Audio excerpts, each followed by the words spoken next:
विदेशी कामदारका कारण कोरियालीहरू डरले बस्नै नसक्ने, विदेशी कामदार धेरै भएपछि अर्थतन्त्र झन खराब हुने, विदेशी कामदारहरू ठूलो समूहमा हिँड्दा कोरियालीहरू हिँड्न समेत नडराइ नसक्ने।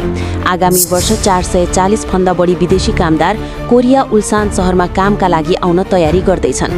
तर त्यसैबीच स्थानीय समुदाय समूहहरूले विरोध जनाएका छन्।